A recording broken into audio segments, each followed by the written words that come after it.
Cada vez que asesinaba, Kemper se sentía más seguro. Al mismo tiempo, buscaba situaciones riesgosas para exaltar esa sensación de control e impunidad que lo gratificaba. Seguía asistiendo al bar de los policías, con los cuales conversaba amigablemente y entre los cuales no despertaba la más mínima sospecha. Varios de los agentes ya le habían cogido bastante estima. En esas fechas, Kemper había sufrido un accidente en motocicleta y se encontraba con un brazo enyesado. Tuvo que volver a casa de su madre pues no tenía suficiente dinero para el alquiler. Las discusiones entre ambos no tardaron en encender los ánimos, y Kemper sintió la imperiosa necesidad de desahogarse asesinando nuevamente. El siguiente crimen lo cometió el 8 de enero de 1973. Tras dar varias vueltas cerca del campus universitario de Santa Cruz, divisó a una joven que hacía autostop. Su nombre era Cynthia Scholl, una bella estudiante que cometió el peor error de su vida al subirse al vehículo de un desconocido. Kemper la encañonó, le contó el cuento del suicida y finalmente la asesinó de un disparo en la cabeza. Posteriormente, huyó con el cadáver y lo escondió en el armario de su casa. Al día siguiente abusó sexualmente del cuerpo y lo descuartizó, para luego lanzar los restos por un barranco. Nuevamente se quedaría con la cabeza de su víctima para sus prácticas necrófilas. Pero esta vez, un policía encontraría partes del cuerpo de la chica a tan solo 2 días del crimen. Aquello complicó al asesino, quien decidió quemar la cabeza en cuanto se enteró del hallazgo y se deshizo rápidamente de todas las evidencias. Ed cometía sus crímenes de forma cada vez más mecánica, sin remordimientos, como si se tratara de un autómata. El asesinato de Cynthia no le había provocado ninguna emoción. La mató de un solo disparo, sin titubear, sin inmutarse. Aún así, sus sórdidos deseos de asesinar seguían intactos. El 5 de febrero, Rosalind Thorpe, una estudiante de 23 años, decidió hacer autostop en la carretera cercana a la Universidad de Santa Cruz. Ed Kemper, quien pasaba por el lugar, detuvo su vehículo y le invitó a subir. Ambos se fueron conversando amenamente hasta que divisaron a otra muchacha en la autopista. Se trataba de Alice Liu, una joven de 21 años que se encontraba en un lugar apartado y oscuro del camino pidiendo un aventón. Ed no dudó en detener su automóvil y Alice se sentó en el asiento trasero. En ese mismo momento, el conductor sacó un revólver y le disparó en la sien a Rosalind Thorpe, la cual se encontraba en el asiento del copiloto. Luego comenzó a disparar sobre Alice Liu hasta matarla. Posteriormente, llegaría a casa de su madre con ambos cuerpos en el maletero de su coche. Ed saludó a su madre y después de unos minutos, cerca de las 22 horas, le dijo que saldría a comprar cigarrillos. Fue hasta su vehículo, que estaba aparcado en plena calle, y decapitó a ambos cadáveres con un cuchillo. A pesar del atrevido acto de Kemper, nadie lo vio. Al día siguiente, abusó de los cuerpos decapitados, aunque no los descuartizó completamente y solo amputó sus manos. Metió ambos cadáveres en su maletero y se fue a visitar a un amigo que vivía cerca de San Francisco. Su idea era deshacerse de los cuerpos en un lugar distinto, sobre todo para despistar a la policía. Finalmente, lanzó los cuerpos de Rosalind Thorpe y Alice Liu por un barranco. Las cabezas y las manos de sus víctimas fueron a dar al fondo de un lugar conocido como el Acantilado del Diablo. Kemper comenzó a beber con más frecuencia de lo habitual, sin embargo cada vez que cometía un crimen se encontraba sobrio. Según sus posteriores confesiones, quería parar de matar y solo estando borracho dejaba de hacerlo, pero sus fantasías necrófilas continuaban y no podía controlarse. 2 semanas después del doble crimen, los restos de Thorpe y Liu fueron encontrados. La policía comenzó a rondar por las carreteras y no había ningún lugar en donde no hubiese un agente vigilando. Kemper comenzó a sentirse ansioso. Sabía que había llegado a la cúspide de su carrera criminal y había decidido cerrarla con broche de oro. Tenía un plan diabólico que quería llevar a cabo. Quería demostrar con un espantoso acto final de que era realmente capaz. Quería encararme con las autoridades de Santa Cruz, demostrarle que iba en serio y del tipo de monstruo que debían enfrentar. Pensé en matar a todos los vecinos de mi manzana, y no solo los que vivían en ella, sino también en las casas aledañas, lo que incluía unas 10 o 12 familias. Mi ataque habría sido lento, metódico, sistemático. Sabía que podía hacerlo. El 20 de abril de 1973, Ed decidió que debía matar a su madre.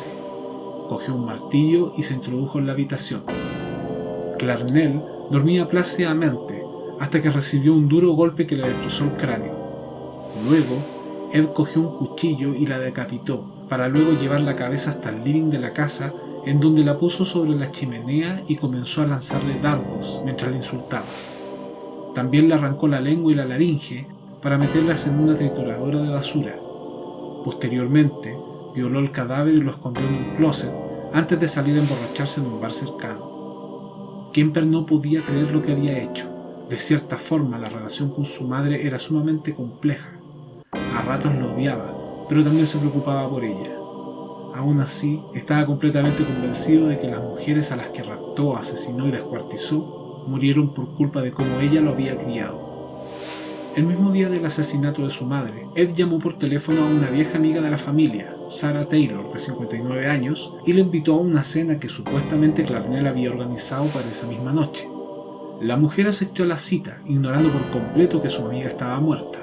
Ed la estranguló apenas entró por la puerta y la decapitó para luego violar su cuerpo.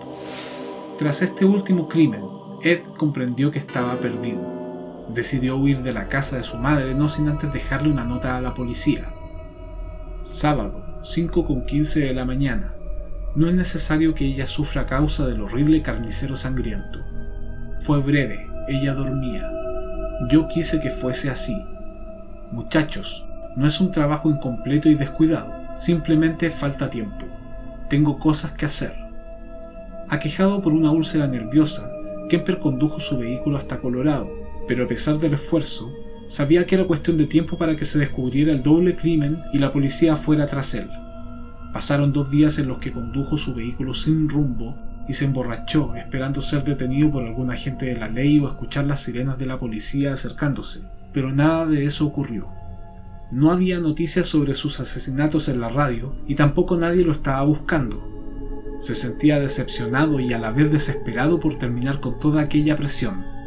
Tras matar a su madre, se había quedado sin una motivación para seguir asesinando a otras mujeres. El lunes 23 de abril, poco antes de la medianoche, decidió entrar a una cabina telefónica y llamar a la policía para entregarse. Se comunicó con algunos de sus amigos policías, quienes al escuchar la perturbadora historia de cómo había asesinado a su madre y la había decapitado, se echaron a reír de buena gana y le cortaron el teléfono. Todos pensaron que se trataba de otra de sus retorcidas bromas. Kemper no podía creerlo. Cuando otro agente que no lo conocía recibió la llamada y lo tomó en serio, se enviaron varias patrullas al lugar que Kemper había indicado y en donde había pasado toda la noche despierto, esperando a la policía. No solo había confesado el asesinato de su madre y la señora Taylor, sino que el de las estudiantes que estaban siendo halladas descuartizadas por las carreteras de Santa Cruz, un total de 8 horrorosos crímenes en menos de un año. Ed no había podido dormir y estaba a punto de estallar en otro ataque de ira mientras el agente Conner seguía conversando con él por teléfono tratando de calmarlo. Cuando por fin divisó las patrullas, se sintió aliviado. La ansiedad se había acabado y su espantosa carrera criminal también. Fue sacado de la cabina telefónica sin mostrar resistencia alguna. De hecho, le recriminó la tardanza. Con solo 24 años, Kemper había engañado a todo el sistema, a la policía, a los psiquiatras y a los jueces, saliéndose con la suya en innumerables ocasiones. Tras su detención, Kemper alternó sus estados de ánimo entre la tranquilidad y la histeria, lo que incluyó 2 intentos de suicidio tras cortarse las venas con un bolígrafo. Durante las investigaciones, se mostró sumamente abierto para colaborar. Guió a los agentes a cada una de las escenas de los crímenes y recordaba de forma exacta cómo había engañado y asesinado a sus víctimas. Demostró tener una memoria privilegiada y dio con el paradero de todos los restos que aún no habían sido encontrados. Pero no solo colaboró con el caso, sino que también estaba decidido a abrirse ante los especialistas y no dudó en dar a conocer su retorcido mundo interior, aquel que lo llevó a cometer tan atroces actos. Incluso antes de que su madre lo sometiera al cruel confinamiento de permanecer en el sótano, Kemper ya había manifestado fantasías sórdidas y precoces, estrechamente ligadas con la muerte. Su perfil psicópata se fue forjando y reflejando en un escaso o nulo contacto con las demás personas. No solo odiaba a su madre e ignoraba a sus compañeros de colegio, sino que tampoco se llevaba bien con sus hermanas y se vengaba de ellas cuando lo molestaban, decapitando a sus muñecas. Resulta sumamente significativo el hecho de que posteriormente hiciera exactamente lo mismo con todas sus víctimas. Según sus propias palabras: cuando las mataba, no me podían rechazar como hombre, Es, más o menos, como producir una muñeca de un ser humano y llevar a cabo mis fantasías con esa muñeca. Una muñeca humana, con una chica con su cuerpo, incluso sin la cabeza. Sin la cabeza, obviamente, la personalidad desaparece. Sin embargo, la decapitación de sus víctimas era parte de su desviación sexual. Copulaba con los cuerpos decapitados e incluso tenía sexo oral con las cabezas decapitadas. Llegó a enterrar una de ellas en su propio patio, bajo la ventana de la habitación de su madre. Un acto tan osado como terroríficamente simbólico. En otras confesiones, Kemper aseguró que cortaba las manos y las cabezas de sus víctimas con el único fin de complejizar la identificación de los cuerpos. Sin huellas dactilares y sin una dentadura, resultaba difícil que los investigadores pudiesen conocer la identidad de los cadáveres. Durante el juicio, Kemper se declaró culpable de los 8 cargos de asesinato en primer grado, aunque alegó locura. A ratos, se mostraba frío al narrar sus crímenes. En otras ocasiones, se derrumbaba y le temblaba la voz reconociendo que estaba enfermo y que deseaba ser condenado a morir por tortura. En cierta ocasión declaró: "Cuando veo a una mujer bonita en la calle, un lado de mí dice, qué chica tan atractiva, me gustaría hablar con ella, salir con ella. Pero otra parte de mí se pregunta cómo se vería su cabeza clavada en una estaca". El jurado coincidió que la premeditación y la frialdad de los crímenes cometidos por el acusado no correspondían a los de un sujeto enajenado mentalmente, y tras deliberar un par de horas, el 8 de noviembre de 1973, fue encontrado culpable y sentenciado a cadena perpetua. Tras las rejas, Edmund Kemper volvió a destacar como reo modelo. En 1981 recibió un premio público otorgado por su aporte a la reproducción de libros para ciegos, el cual realizó con un equipo de 15 reclusos que trabajan bajo sus órdenes. Al mismo tiempo, sigue siendo un manipulador nato y ejerce control sobre otros internos que le temen. Ha sabido ganarse un puesto de privilegio en la cárcel y ha accedido a varios beneficios. Pocos años después, Ed Kemper recibió la visita del agente del FBI Roy Ressler, el cual se encontraba desarrollando una serie de entrevistas a los peores asesinos seriales de los Estados Unidos para sus estudios de criminología. Kemper se sintió halagado y no dudó en ayudar a la agente en su investigación, contándole varios fragmentos de su infancia, sus traumas, motivaciones, pensamientos y fantasías más oscuras. Tras un par de sesiones, ambos llegaron a sentirse bastante cómodos. Ressler era un sujeto inteligente y suspicaz, al igual que Kemper, y parecían congeniar bastante bien.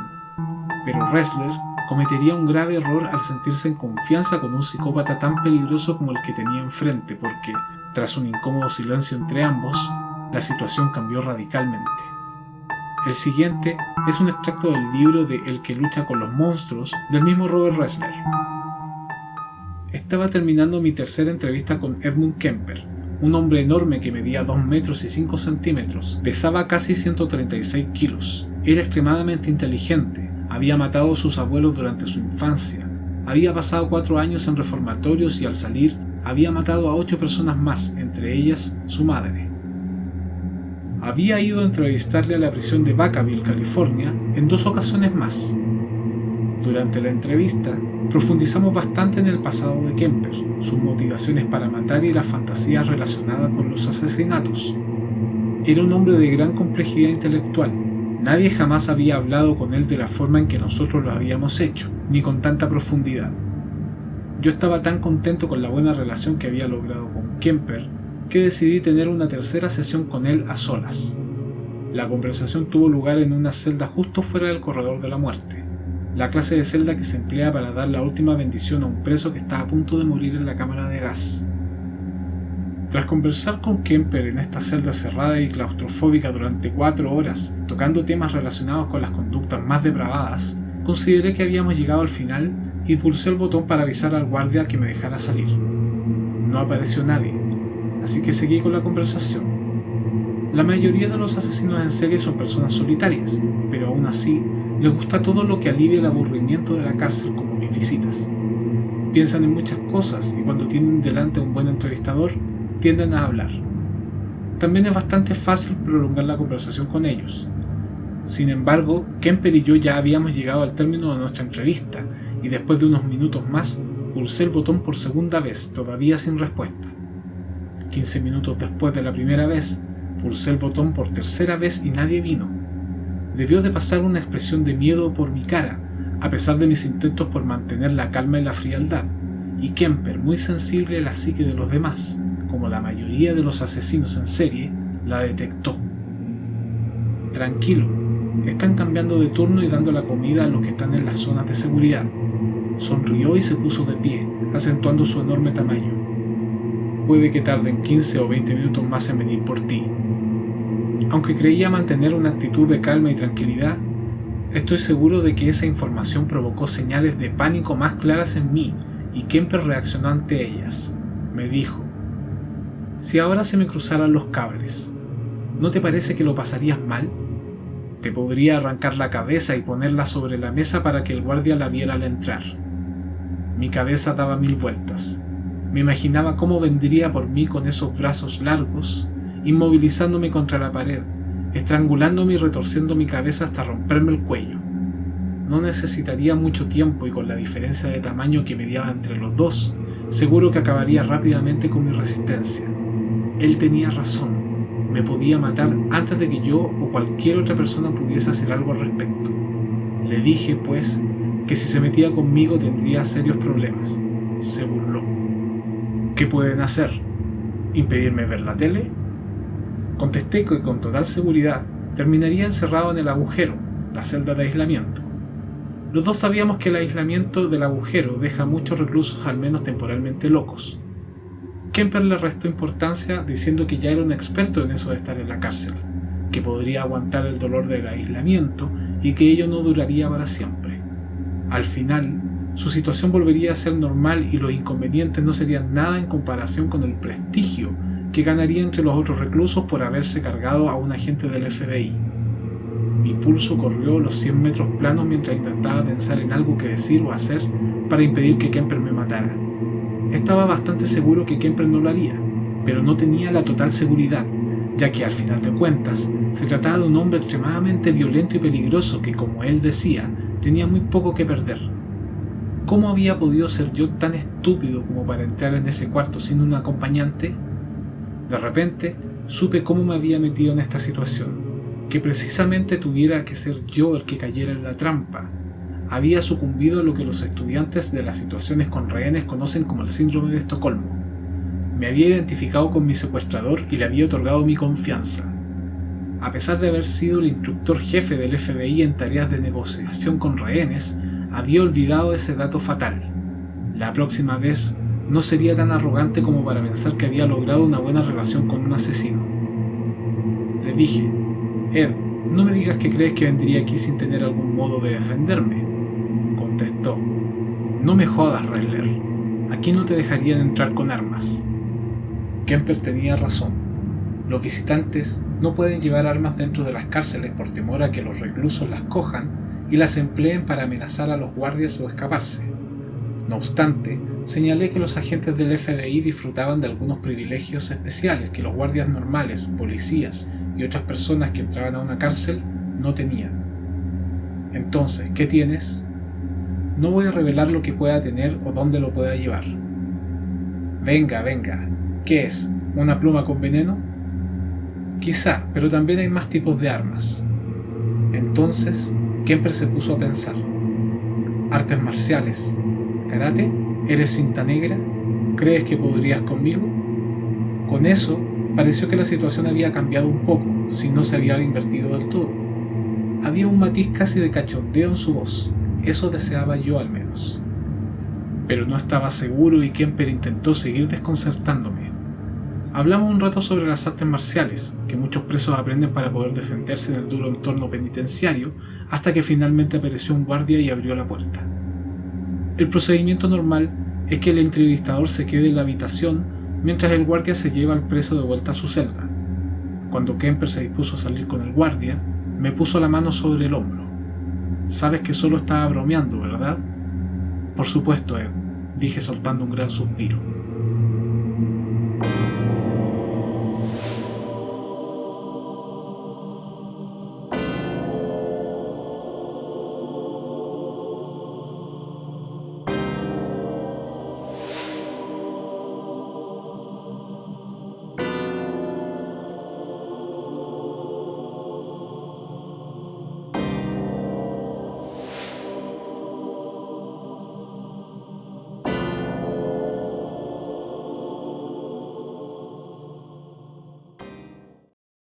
Si este video te gustó, dale like, comenta y suscríbete al canal del Crimen, además de compartirlo en tus redes sociales.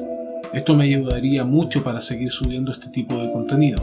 Recuerda hacer clic en la campanita para recibir un mensaje cada vez que suba un nuevo video. En la descripción te dejo mi blog sobre criminología, en donde encontrarás más de 90 casos similares, y también el link para comprar mi libro Monstruos Humanos, un tomo de 430 páginas en donde ahondo mucho más en el tema de los asesinos seriales. Mi nombre es Álvaro y este es el canal del Crimen.